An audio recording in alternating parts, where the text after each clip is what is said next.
Bom, espera aí que eu estou absorvendo o golpe baixo, então preciso respirar fundo um pouquinho. Então vamos começar do jeito certo. Quero começar saudando a mesa na figura do reitor, professor Dácio, do ex-reitor, professor Klaus Capelli, querido amigo, do vice-reitor, professor Wagner. Queria saudar também a presença de todos. E eu não tenho nominata, não vou citar uma coleção de nomes, mas eu aprendi com o ministro Halpe, na hora de saudar auditórios, escolher um homem e uma mulher. E em nome desse homem e dessa mulher escolhida, saudar a todos. Então, eu escolho o professor Walter Albertoni, que foi reitor da Unifesp, cuja presença me deixa imensamente feliz, e a professora Michelle Carmen, que é a minha colega, minha parceira de mais de 30 anos de trabalho juntos no ITA. Claro que saúdo minha família, saúdo os amigos, mas, como eu disse, não tenho nominata, vou me limitar a isso. Professor Klaus, eu sou um homem que não costuma ter dificuldades em se expressar. Eu sempre ironizei pessoas que usavam expressões como "me faltam palavras". Mas eu acho que me faltam palavras. Talvez seja a primeira vez que eu devo usar essa expressão. Professor Sidney, que prazer vê-lo aqui. E talvez essa honraria que a UFABC me concede agora seja uma coisa a mais das muitas coisas boas que a Universidade Federal do ABC fez por mim. Eu digo com sinceridade, com genuína sinceridade, que as minhas passagens pela UFABC fizeram de mim um homem melhor. Pelas pessoas que eu conheci, pelas lições que eu aprendi, pelos valores que eu incorporei e que, portanto, se há alguma relação de débito nessa questão, é minha para com a universidade. Então eu me sinto imensamente grato e imaginei o que eu devia lhes falar e pensei em me ater a agradecimentos. E é quase só isso que eu farei. Mas eu trouxe também um texto curto, que eu vou ler ao final, até para ser disciplinado. É um texto que eu li em menos de 10 minutos e eu achei que eu devia fazer isso e eu o farei. Mas antes eu queria fazer então a minha lista de agradecimentos, começando, professor Klaus, pelas palavras que me deixaram muito tocado e também por sua iniciativa de propor o meu nome ao Conselho Universitário para receber essa honraria e ao Conselho Universitário por ter aprovado a proposta do professor Klaus, ao professor Dácio por estar ao lado do professor Klaus na proposta e por ter conduzido o assunto e esta cerimônia. Então, esses são os meus primeiros agradecimentos. Depois eu queria agradecer 7 homens que foram, em algum momento da minha vida, pessoas para as quais eu trabalhei. Seriam meus chefes, mas chefes eu tive muito mais do que 7. Estes 7 eu escolhi porque foram pessoas cuja liderança eu aceitei e eu queria citá-los um por um e em cada caso mencionar uma das razões, ou pelo menos uma, talvez não a mais importante, mas aquela que eu faço a conexão mais de memória, mais profunda da minha relação com esses homens. O primeiro desses homens é um professor já falecido, ele foi meu professor no ITA em 1976, o nome dele era Michael Gartenkraut, e ele eu costumo dizer que se eu sou quem eu sou, é porque eu fui aluno do professor Michael Gartenkraut. Ele me encantou com a beleza do saber científico, ele me encantou com uma postura íntegra. Ele foi meu professor em 1976, e se vocês imaginarem um pouco o que era o Brasil de 1976, vocês podem imaginar em que situação que ele foi meu professor. Eu tive a alegria e a sorte de trabalhar com ele quase que a vida inteira, em diferentes projetos. Ele foi meu chefe no departamento do ITA, do qual eu depois fui professor. Depois ele foi trabalhar em outras atividades e eu fui seu assessor em diversas atividades. Quando ele foi reitor do ITA, eu fui assessor. A coisa que melhor me ocorre dizer do professor Mical é a seguinte.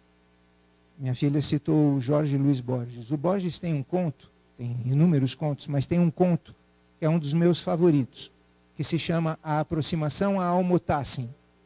E nesse conto, num resumo assim bem sumário, o protagonista percebe num homem rude um gesto de delicadeza que ele estranha.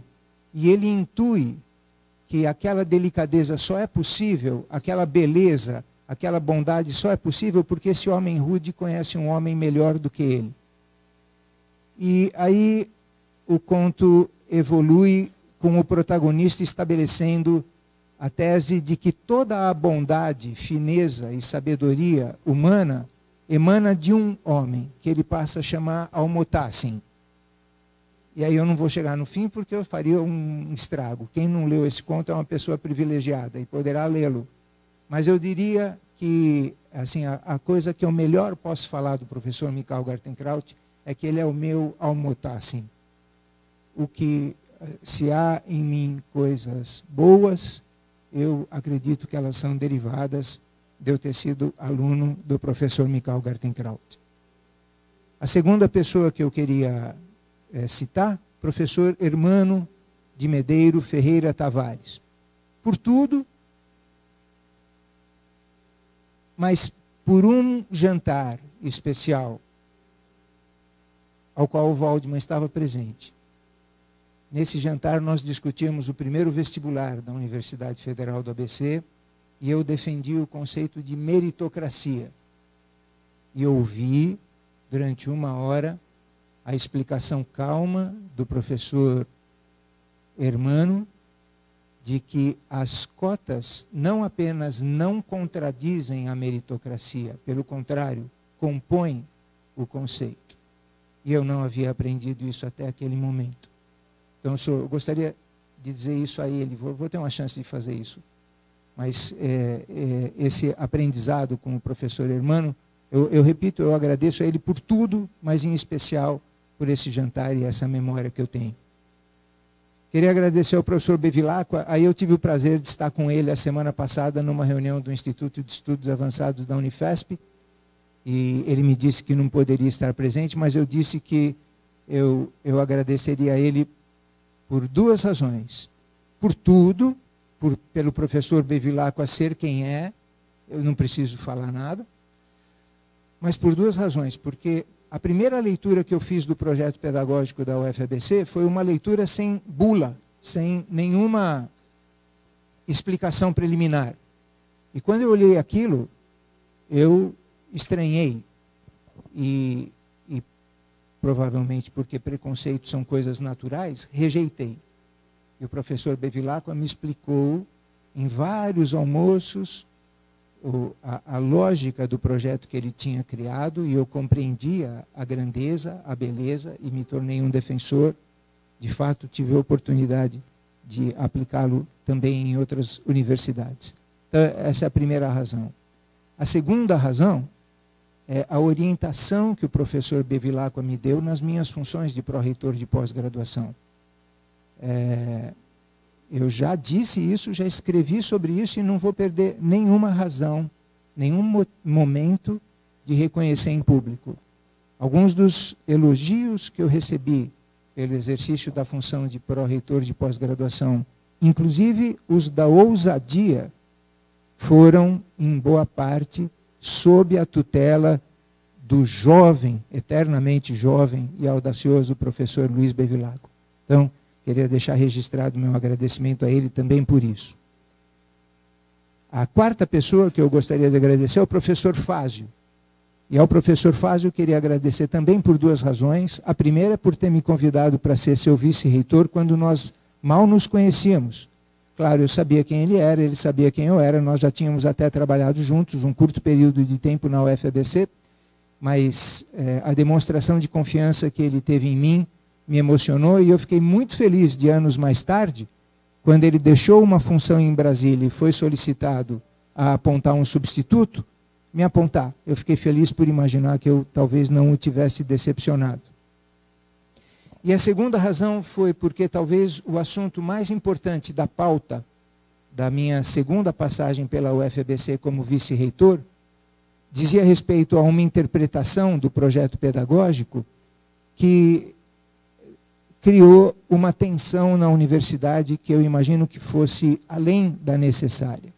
Mas eu me lembro da serenidade com que o professor Fázio conduziu essa questão no conselho universitário e com soluções que nunca eram perfeitas para todos os lados, mas que conseguiram desanuviar as tensões daquele ano, e a ele eu sou muito grato por isso. Queria agradecer ao professor Waldman, por uma razão especial. Quando, em 2006 e 2007, ele, morador de Campinas, e eu, morador de São José dos Campos, precisávamos passar a semana em Santo André, nós alugamos um apartamento na Avenida Portugal, ao qual chamávamos de República dos Anciões. E, em 2006, fez companhia a nós o reitor Hermano Tavares. Em 2007, fez companhia a nós o reitor Luiz Bevilacqua. Mas esses dois reitores viajavam muito. E muitas noites nos pegaram só nós jantando. E aí eu tive o privilégio de conhecer a erudição, a serenidade desse amigo que eu já admirava, mas que eu passei a admirar muito mais, a seguir, a aceitar como meu professor, como os demais aqui citados, que é o professor Waldman. Então, minha gratidão a você, Waldman, por aquelas noites. E não se esqueça, o primeiro caderno a ler de um jornal, não sei se você vai se lembrar dessa nossa conversa, é o Dinheiro. É lá que estão as informações, Waldman. Não sei se você se lembra desse dia. Queria agradecer ao professor Albertoni, e ao professor Albertoni também por duas razões. A primeira, por também não me conhecendo muito bem, ter aceito a sugestão de alguns professores do campus de São José dos Campos e me convidado para ser o diretor do campus da Unifesp de São José dos Campos. E do professor Albertoni eu me lembro particularmente deste assunto que eu queria contar para vocês. Eu fui professor de estatística por mais de 35 anos, e a estatística tem vários paradoxos famosos. Um dos paradoxos famosos da estatística é exemplificado com muita frequência no mundo inteiro, não é uma particularidade brasileira, a partir dos sistemas públicos de saúde. Pessoas no mundo inteiro, no Brasil também, reclamam do sistema público de saúde. E reclamam com razão, não estou dizendo que elas não têm razão. Elas só não percebem que elas só estão vivas para reclamar por causa do sistema público de saúde que elas criticam. Se não todas, uma fração muito grande delas. E aí, às vezes, falta a grandeza de perceber isso. Para prosseguir na crítica, se necessário for, mas com a grandeza de entender isso. Eu pego esse paradoxo, que é sempre exemplificado com sistemas de saúde, e levo para o sistema REUNE, de ampliação das universidades públicas e de acesso às comunidades que nunca tinham frequentado a Universidade do Brasil, programa de muita saudade dos anos 2005, 6, 7, 8.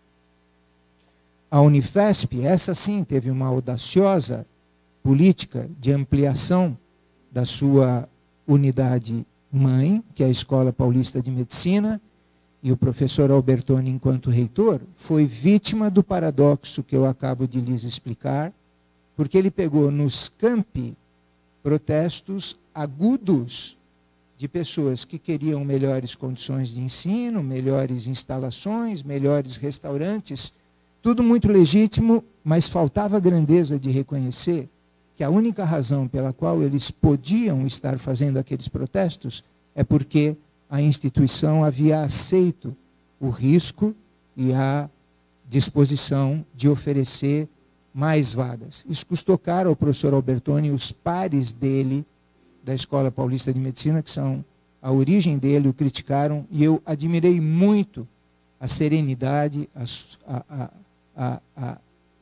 enfim, a postura do professor Albertoni na condução das reuniões do Conselho Universitário e da administração dessas tensões razão pela qual eu também penso nele como meu professor. E por último, o professor Álvaro Prata. O professor Álvaro Prata, que acabou de me mandar algumas mensagens, é desses 7 que eu mencionei, bem, eu ia dizer que é o único que tem a minha idade, aliás, acabo de dizer, mas deve ser uma deselegância enorme, então eu acabo de fazer também essa deselegância. Mas o Prata, a palavra que eu reservo para o Prata é que ele é a pessoa mais elegante que eu conheço. E elegante não porque o nó da gravata dele está sempre perfeito. O nó da gravata dele está sempre perfeito. Mas a elegância do professor Prata vem da erudição e da simplicidade, da capacidade de trabalho e da integridade. E por essas razões, eu o conheço desde 1999, mas trabalhei junto com ele com afinco só a partir de 2014. E por essa razão, eu também o aceito como meu professor. Finalmente, queria agradecer a todos os amigos, eu não vou citar nomes, que eu desenvolvi aqui na UFABC, e queria agradecer a minha família. As pessoas que são importantes para mim estão aqui hoje. Quase todas, né, Dani? Faltam 2 nipotini muito pequenininhos, seria judiar deles, né? Mas queria agradecer a minha esposa Priscila, para evitar emoções menores, a expressão que eu reservo é sempre a mesma. A Priscila sempre foi, e espero que sempre seja a primeira a ler tudo que eu escrevo. Queria agradecer minha irmã Miriam, que apesar de muito mais nova do que eu, me ensinou tanta coisa. Então, faço questão de registrar minha gratidão a Miriam. Para as minhas filhas e netas e netos, aqui representados pela Isabela, que vai fazer 14 anos, eu queria agradecer dizendo o que eu já lhes disse antes. Vocês são a demonstração da evolução das espécies, porque vocês são pessoas muito melhores do que eu. Então, obrigado por isso. E eu queria, agora, se eu não me estendi muito, ler um texto curto que eu escrevi. Eu imaginei o que eu ia falar com vocês, professor Klaus falou em aceitar riscos, né, professor Klaus? Vamos ver agora. Porque eu imaginei que eu queria me concentrar e ser sério. Porque quando eu pensei o que eu devia falar a vocês, as coisas que me passaram foi as primeiras reuniões. Por exemplo, ouvi o professor Hermano expor lá em Brasília, em outubro de 2005, que ele estava distribuindo uma pasta a cada pessoa que tinha ido à reunião no MEC, mas que uma árvore nasce por um caule, só arborece muitos anos depois, e que, portanto, ninguém devia pensar em si, naquele momento, como pró-reitor de pós-graduação. Como pode ser pró-reitor de pós-graduação alguém que trabalha numa universidade que, como a casa de Vinícius, não tem teto, não tem chão? Então, ele nos convidou a trabalhar todos em tudo. E a adrenalina, que significa participar de reuniões de 5, 6 pessoas e fazer uma universidade que tem, não é que ela não existia, não tinha ponto de partida, ela tinha um projeto pedagógico genial e muito desafiador, mas tinha que fazer tudo. Então eu pensei em falar sobre isso, provavelmente seria algo sem nenhum risco, mas a mim me soou protocolar. E eu quis correr riscos. Porque eu entendo que nós estejamos num momento em que a humanidade corre riscos e o Brasil corre riscos. E me agrada pensar que se há um lugar em que riscos ainda podem, como o risco da opinião, possa ser corrido, é na universidade.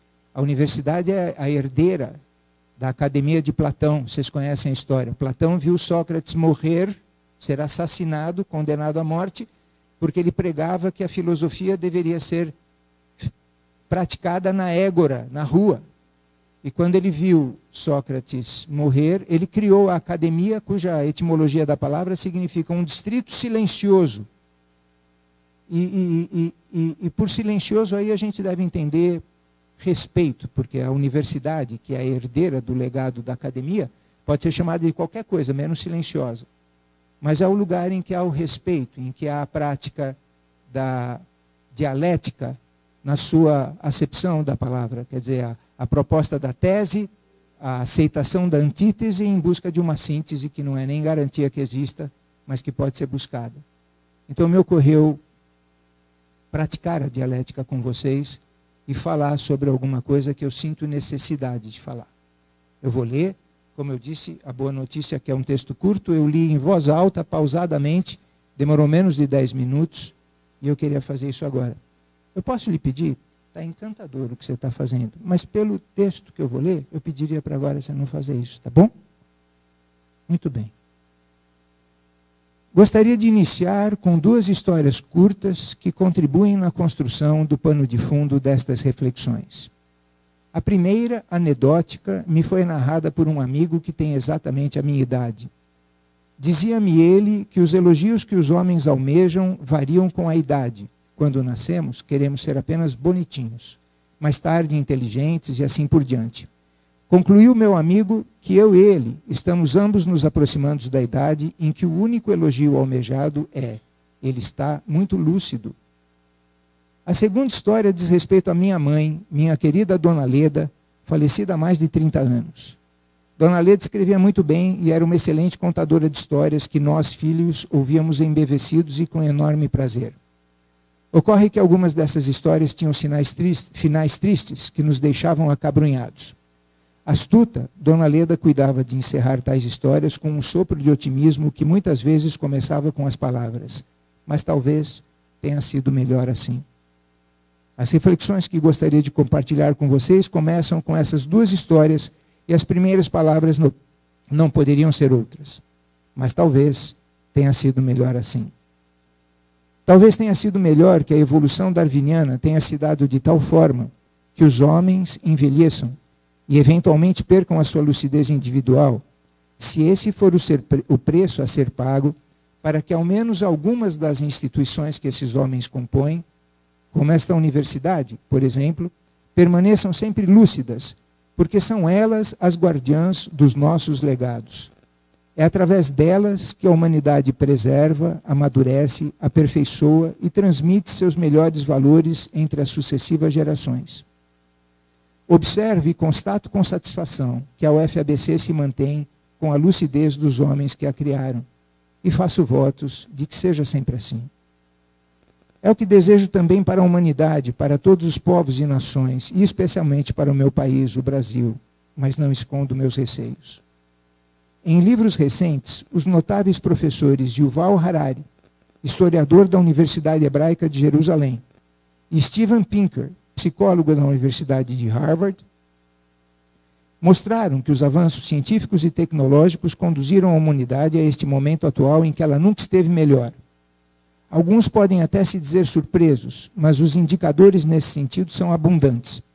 Numa discussão curta, é suficiente citar os que dizem respeito aos 3 flagelos históricos da humanidade. Não surpreendentemente, também pragas apocalípticas: a fome, as doenças epidêmicas e a violência. Sólidas estatísticas nos asseguram que esses flagelos, que dizimaram impiedosamente todas as gerações humanas em todos os tempos e em todos os lugares, nunca estiveram tão controlados e nunca mataram tão pouco.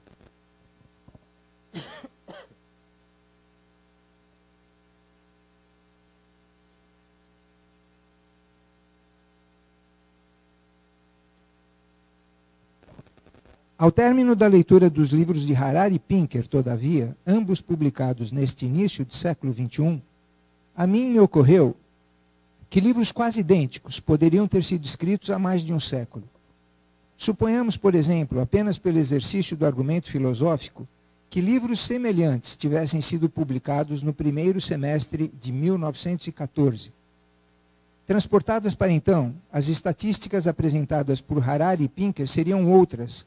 As evidências não seriam tão fortes. Mas é seguro afirmar que a conclusão seria a mesma.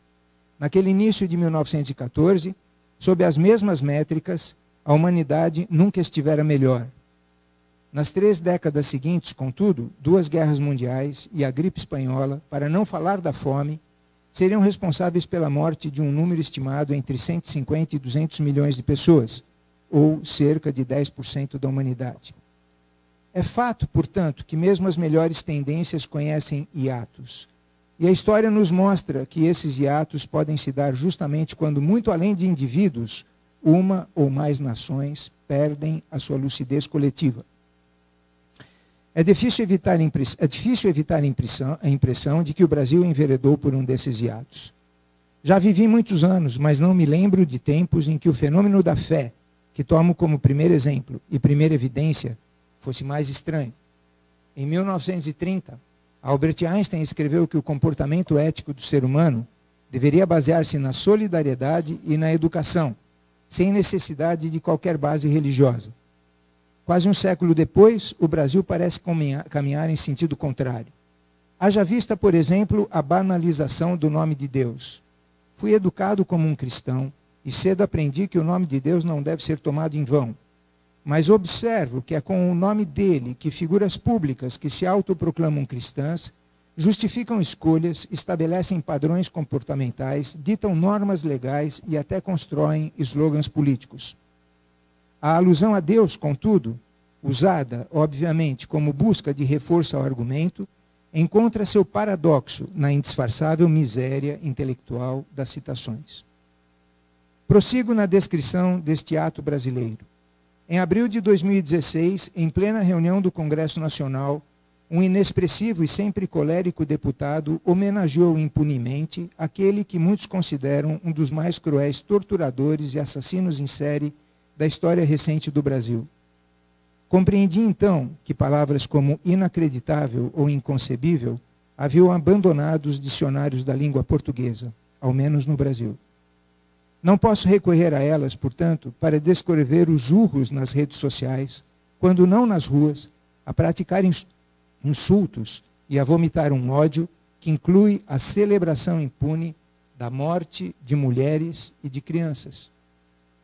Urros também na defesa de que há um jeito certo e único de ser e de pensar, e na demonização daqueles que são ou pensam diferentemente. Urros ainda na exigência de tolices, como a de que o Brasil seja protegido de riscos que nunca correu. Por serem recorrentes na história deste país e, portanto, constituírem estratégia bem conhecida, tais práticas não são capazes de esconder as suas reais intenções, que incluem a imposição de valores e costumes baseados em dogmas, a supressão de direitos das minorias e de liberdades individuais. Observa ver quem defenda tais demonstrações de absoluta falta de lucidez com o argumento da tolerância. Pondera em contraponto que o exercício da tolerância é boa prática como princípio, jamais como dogma, não constituindo, portanto, valor absoluto.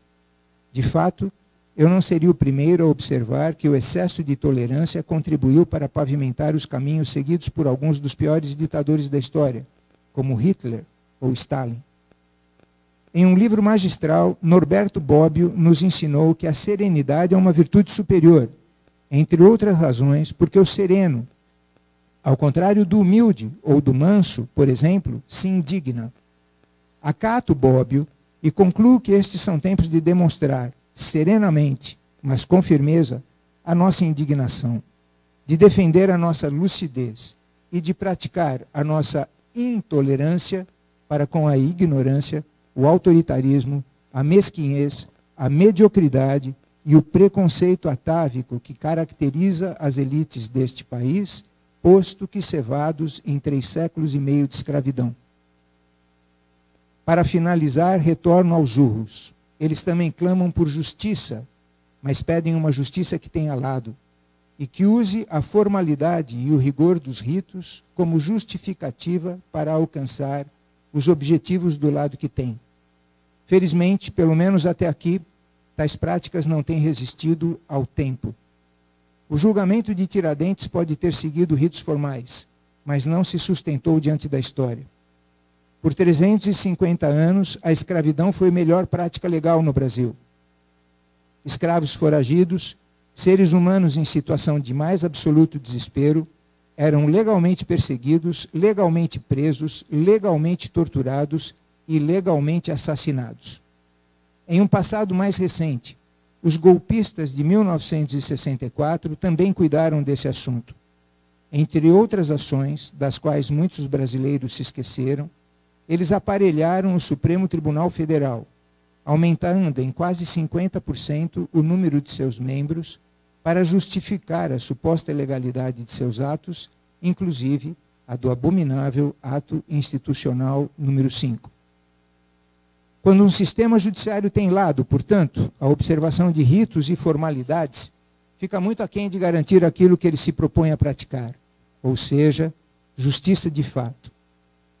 E a ilustração definitiva disso é do conhecimento de todos os brasileiros. Foram ritos legais, seguidos com formalismo, rigor e muita pressa, que levaram à prisão o homem, em última instância, responsável pela criação desta universidade. O processo que implicou sua reclusão faz corar quem o lê.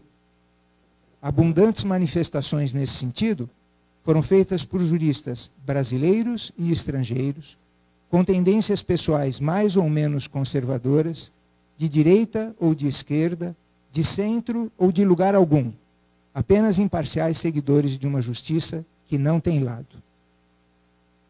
É, portanto, ao presidiário de Curitiba, ao doutor honoris causa pela UFABC e ex-presidente Luiz Inácio Lula da Silva, que dedico esta honraria que ora recebo. Dedico a ele ainda a minha indignação serena, a minha lucidez, a minha intolerância para com a mediocridade deste espero e ato brasileiro, e em nome disso tudo, nunca imaginei que voltaria a usar essas palavras, a minha disposição para a resistência.